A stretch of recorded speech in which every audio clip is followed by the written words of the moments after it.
Hello and अस्सलाम वालेकुम, मैं हूं एजाज सैयद आसिफ बशीर चौधरी के हमारा प्रोग्राम टॉक शॉक के लिए। आज के टॉक शॉक में हम चार अहम मौज़ूआत पर मुख्तसर सी लेकिन टू दी पॉइंट बात करेंगे। सबसे पहले हम बात करेंगे इस्लामाबाद हाई कोर्ट के जज को धमकियां दी गई हैं। ये वो जज हैं जिनके खिलाफ सोशल मीडिया पर पिछले दिनों कैंपेन चलाई गई, इनकी डिग्री के बारे में इशूज को उछालने की कोशिश की गई और इनके खिलाफ एक रेफरेंस भी दायर करने की कोशिश की गई। धमकियां किसने दी, कब दी, क्यों दी, उसके ऊपर बात करेंगे, नई मालूमात आपको देंगे। दूसरे नंबर पर हम बात करेंगे पाकिस्तान और भारत के जो खुफिया इदारे हैं उनके अफसरान मुलाकात करने जा रहे हैं तीसरे मुल्क में। क्या मामला है, कहां पर ये इकट्ठे हो रहे हैं, वो हम आपको बताएंगे कि ये क्या मामला है। फिर एक और बड़ा अहम मामला है मंजूर पश्तीन, जो कि पश्तून तहफ़्फ़ुज़ मूवमेंट के रहनुमा हैं। अली वजीर, जो कि बहुत बड़ा नाम है हमारे पश्तून भाइयों का। तो ये दोनों कद आवर जो पर्सनालिटीज हैं, ये गुज़िश्ता 3-4 दिन से इस्लामाबाद के पिम्स हॉस्पिटल में है। क्यों है यहाँ पर पिम्स हॉस्पिटल में आए हुए और वहां पर पिम्स हॉस्पिटल में क्या हो रहा है, इसका थोड़ा सा बैकग्राउंड आपको बताएंगे कि क्या मामला है।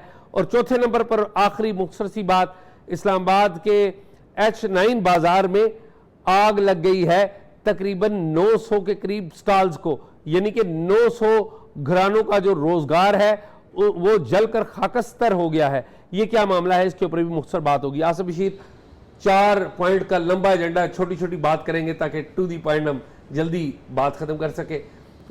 जस्टिस जहांगीरी, फौज और अदलिया के दरमियान एक महाजराई चल रही है।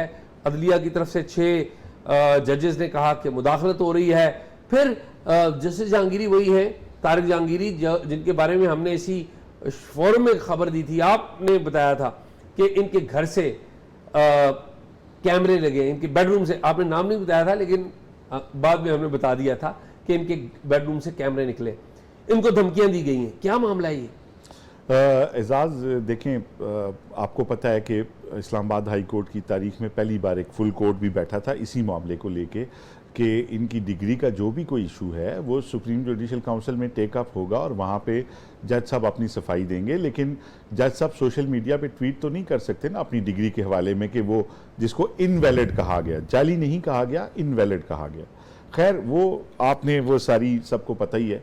अब ये हुआ कि जहांगीरी साहब जो हैं उनके ना सिर्फ ये कि उनके मोबाइल के ऊपर धमकी आमेज़ मैसेजेस आए हैं, बल्कि एक मशकूक शख्स ने DGFIA बन के उनसे मोबाइल उनके लैंडलाइन के ऊपर बात करने की कोशिश की है।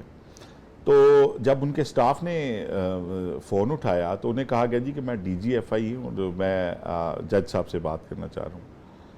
तो स्टाफ ने थोड़ी हैरत का इजहार किया क्योंकि जज साहब इस तरह सरकारी अफसरान से इस तरह फ़ोन पे बात करते नहीं हैं। तो जहांगीरी साहब ने कोई खैर मुतला किया गया कि DGFIA हैं और आपसे बात करना चाह रहे हैं।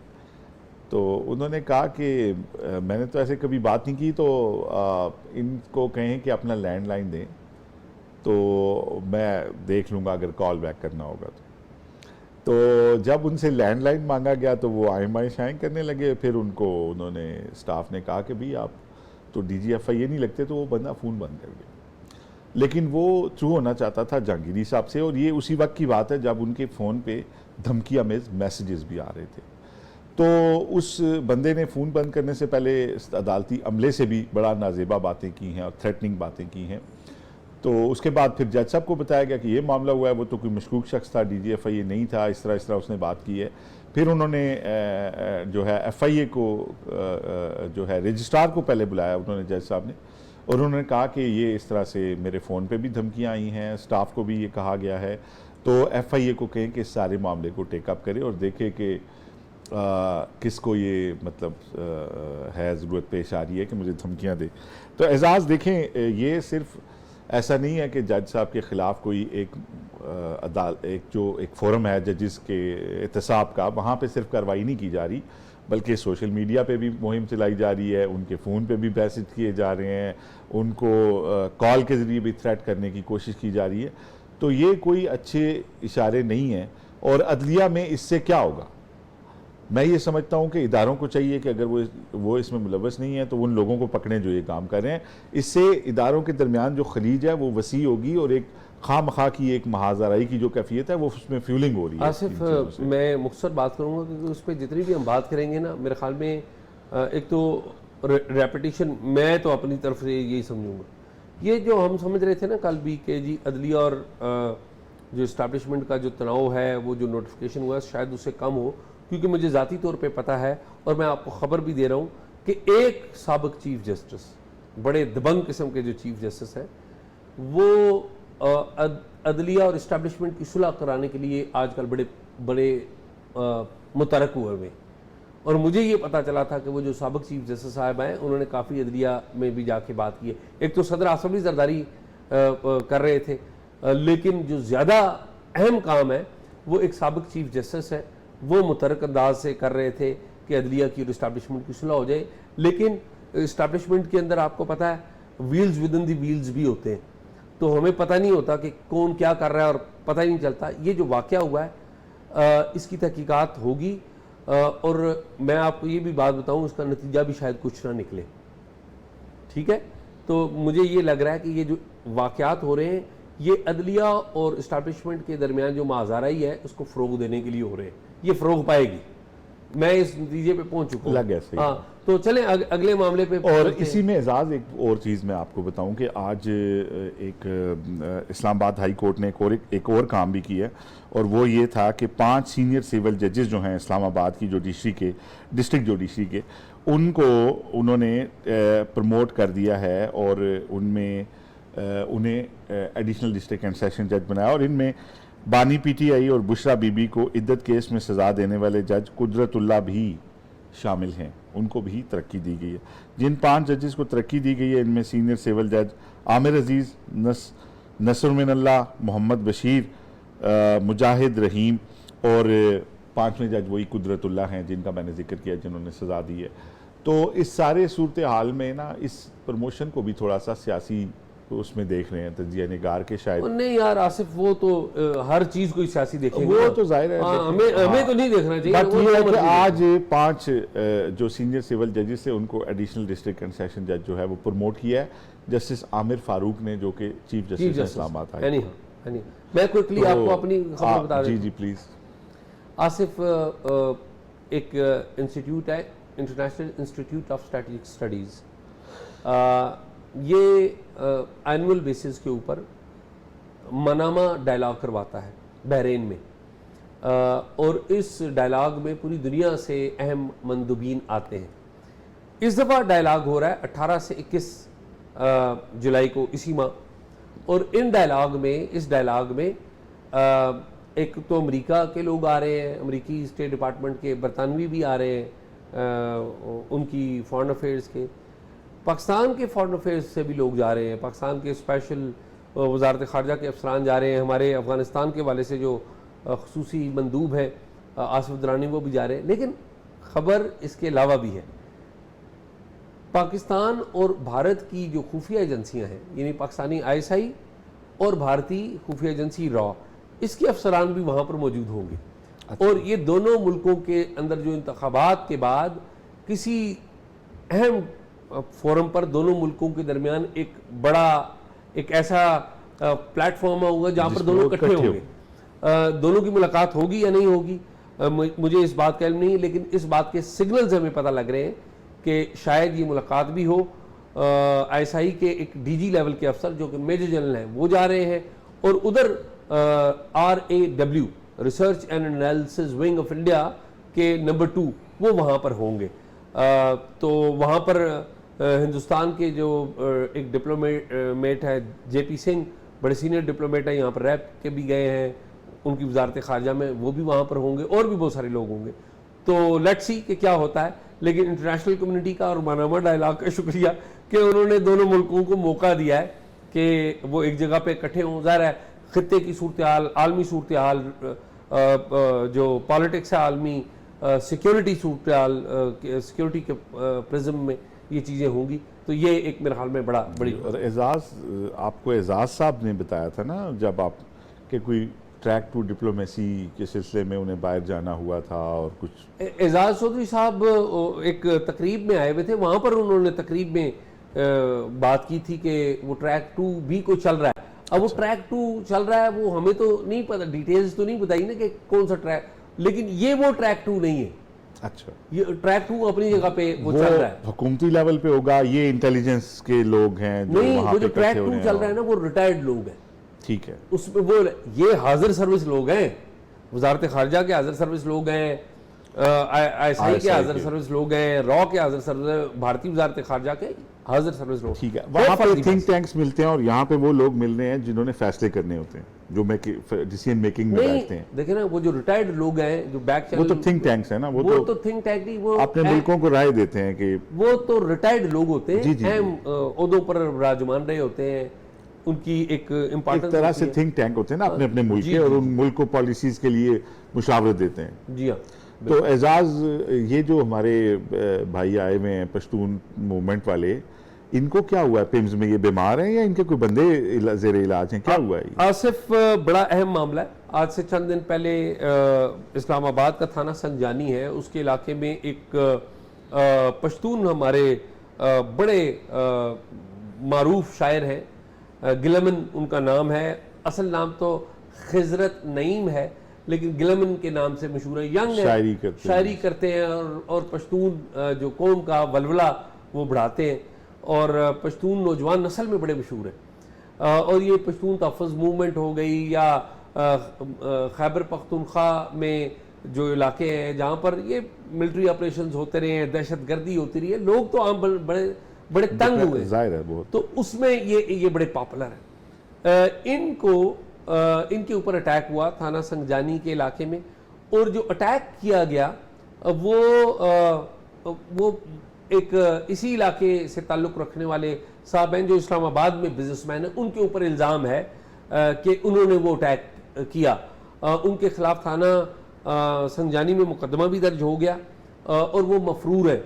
नाम इसलिए हम नहीं उनका ले रहे क्योंकि ज़ाहिर मौक़िफ़ नहीं है हमारे पास, लेकिन एक पश्तून बिजनेसमैन और हैं जिनके खिलाफ ये अटैक हो। अमीर आदमी है वो, पैसे खूब है उनके पास। तो इख्तलाफ उनका शायद इस वजह से बताया जाता हुआ कि गिलमन को किसी जगह पे बुलाया गया था उधर ही वज़ीरिस्तान में, और इनको मेहमान ख़ुसूसी के तौर पे बुलाया गया था। तो इनको इतनी पजीराई नहीं मिली जितनी गिलमन को मिली। तो वहाँ पर इनकी गाड़ी ने बाद में गिलमन की गाड़ी को हिट किया, तलखी हो गई। सुलह सफाई उस वक्त तो करवा दी गई, लेकिन बाद में जब गिलमन यहाँ पर आए हैं तो उनके ऊपर अटैक हुआ, जिसका नॉमिनेट किया गया कि इनके ऊपर फलां बिजनेसमैन है उन्होंने किया। तो गिलमन जख्मी हालत में, शदीद जख्मी हालत में, वो पिम्स हॉस्पिटल में उनको ले जाया गया, और अभी 3-4 दिन से वहाँ पर आए। तो अब आप इनकी अहमियत देखें इस शायर की, कि मंजूर पश्तीन जो कि पश्तून तहफ़्फ़ुज़ मूवमेंट के सुर्खील है, रहनुमा है, वो यहाँ पर मौजूद है। अली वज़ीर जो कि अगेन अली वज़ीर का बड़ा नाम है, बड़ी करेजियस आदमी है, बहुत करेजियस आदमी है, और इनके ख़ानदान ने बड़ी कुर्बानियाँ दी हैं। इन्होंने खुद बड़ी कुर्बानियाँ दी हैं। इनकी फैमिली के कई लोग जो हैं वो शहीद हुए हैं। देखें, इनको तो बाहर ही नहीं आने दिया जाता था ना, वो MPOs और क्या, और देखें ये एक साहिब राय आदमी हैं जो अपने मौक़िफ़ से नहीं हटे। मैं आसिफ आपको बताऊं कि इनकी राय के ऊपर तो इख्तलाफ हो सकता है, इनकी कमिटमेंट के ऊपर कोई बंदा कोई नहीं। मैं अब आप देखें ना, हमारे जो PTI के बहुत सारे दोस्त थे, फवाद चौधरी टाइप और ये वो, जिन्होंने कहा जी हमारे बच्चे हैं, या रोने लग पड़े और प्रेस कॉन्फ्रेंसें कर दी। मेरा ख्याल है जब सियासत में लोग आते हैं किसी नज़रिए, अगर नज़रिया कोई हो, पहली तो मसला यही है ना कि नज़रिया ही नहीं है। अगर नज़रिया हो तो फिर उस रास्ते में रुकावटों पे ये नहीं कहा जाता कि मेरे बच्चे हैं या मुझे गर्मी। जी हाँ। आसिफ, मंजूर पश्तीन और अली वज़ीर, मैं आपको बताऊं, अगर पाकिस्तान में ये इमरान खान या इवन नवाज शरीफ साहब या नून लीग, ये तो वक्ती आवाज़ उठाते हैं, फिर बाद में डीलें करते हैं और इक़्तिदार में आ जाते हैं ना। साबित किया इन लोगों ने। इमरान खान भी यही काम करते रहे हैं, माजी में भी इन्होंने डील करके ही इक़्तिदार में आए थे, अभी भी वो कहते हैं कि आर्मी चीफ से मेरी बात। लेकिन एजाज एक और आज काम हुआ ना, इसी बात से एक जुड़ी बात है जो आप बात कर रहे हैं, मैं उसको आगे बढ़ाऊंगा। आपको पता है आज परवेज खटक पेश हुए हैं अदालत में पेश हुए हैं और गवाही दी है, और अब वज़ीर आला रहे इमरान खान के और उनके खिलाफ गवाह पेश हो रहे हैं। तो उनसे बात नहीं हो रही थी, बंदे बता रहे हैं। लेकिन खान साहब के लिए इसमें सीखने की क्या बात है? खान साहब को जब कहा जाता था, जब जस्टिस वजीउद्दीन टाइप लोग कहते थे कि पार्टी इलेक्शन में पैसे इस्तेमाल हुए हैं, ये परवेज खटक, ये फलां, ये जहांगीर तरीन, ये आपकी पार्टी को गैर मतलब वो पैसों के जोर पे कैप्चर करने जा रहे हैं। तो खान साहब कहते थे आपको तो मैंने मैंडेट ही नहीं दिया, उन्होंने उन्हें हटा दिया। अगर वो उनकी पार्टी में जेन्युइन लोग होते तो शायद बुरे वक्त में ये हाल ना होता, फिर वो लोग खड़े होते उनके साथ। अच्छा आसिफ, वो बात कहीं से और चली गई, तो मैं ये अर्ज कर रहा था कि ये इमरान खान हो गई या पीटीआई हो गई या नून लीग हो गई या इवन पीपल्स पार्टी होगी, ये तो वक्ती तौर पे एंटी स्टैब्लिशमेंट का नारा लगाते हैं, खड़े नहीं होते, बाद में भाग जाते हैं। ये जो बंदे हैं दो, मंजूर पश्तीन और अली वजीर और मोहसिन दावड़ भी, और ये पूरा ये सेक्शन, ये खड़े होने वाले लोग हैं। मंजूर पश्तीन ने तो आपको देखे ना कि इनके ऊपर कितनी प्रॉब्लम्स आई। अली वजीर को एमएनए का इलेक्शन लड़के आए तो थ्रू आउट ये जेल में रहे, और इनका इतना टेन्योर इन्होंने असेंबली में नहीं गुजारा जितना जेल में गुजारा। इनका वो ऑर्डर जारी नहीं करते थे, प्रोडक्शन ऑर्डर जारी नहीं करते थे। I know. तो अंदरूने मुल्क सफर में इनको बड़ी दिक्कत होती थी, जल्द से अटेंड नहीं कर सकते थे। तो आज ये इसी से जुड़ी बात है ना एजाज के। देखें एक तरफ ये लोग हैं, दूसरी तरफ वो सियासतदान हैं जिनके आज अपने एक वजीर आला उनके खिलाफ गवाह पेश होते हैं। उनके वो थे जो आजम खान प्रिंसिपल सेक्रेटरी, वो पेश होते हैं। तो इसमें सीखने की बात ये ना कि आप जो अपने गिर्द लोगों को इकट्ठा करते हैं ना, तो आप उसमें ये देखें कि ये इन लोगों की क्या कोई आइडियोलॉजी है या सिर्फ ये मफाद के लिए हमारे साथ आए। ठीक बात। तो चले, हमारी दुआएं हैं जी गिलेबन के लिए भी, और उनके बैरून मुल्क जाने के लिए थी। और एक बात इसमें रह गई है, वो अगर जिस तरह आपने बयान किया है कि पहले गाड़ी से उस बंदे ने हिट किया, वो जो बड़ा कोई पैसे वाला बंदा है, बिल्डर है, तो अपेरेंटली तो वो कोई बहुत छोटा आदमी लगता है जो, लेकिन लेट इट बी प्रूव्ड। लेकिन आपने जिस तरह मैंने कहा ना, अगर ये दुरुस्त है जो बातें आपने बताई, अगर ये दुरुस्त है कि पहले गाड़ी से हिट किया फिर यहाँ पे हिट किया, अगर ये दुरुस्त है तो वो तो चले लेट्स सी कि उन्हें किसने हमारे खसूसी भी बुलाया था। You never know. तो एजाज और क्या है, मुख्तसर बात करूंगा एक लाइन की। 980 आसिफ घरों के चूल्हे आज ना वो बंद हो गए। इस्लामाबाद के H9 बाजार में, जो कि इतवार बाजार कहलाता है, सबसे बड़ा इतवार बाजार है, सबसे पुराना भी है, वहां पर आज बारिश थी, उसके बावजूद आग लगी है। और आग लग के तकरीबन 980 वहां पर स्टॉल थे। छोटे बिजनेसमैन, छोटी उधर हैं ही सारे ही छोटे छोटे बिजनेसमैन हैं, और बड़ा इसमें गरीब और लोअर मिडिल क्लास खरीदारी के लिए भी जाते हैं। तो एजाज देखिए साल, और ये पहली दफा नहीं है। हाँ, मैं वही कहने लगा, साल में 2 या 3 बार अब लगनी शुरू हो गई। अच्छा आसिफ, और मुझे ये पता चला है कि वहां पर सामने FIA का दफ्तर है, और FIA वाले नहीं चाहते कि यहाँ पर बाजार हो, और सामने साथ ही हमारे ISI वाले भाइयों का भी दफ्तर है भाई, ठीक है।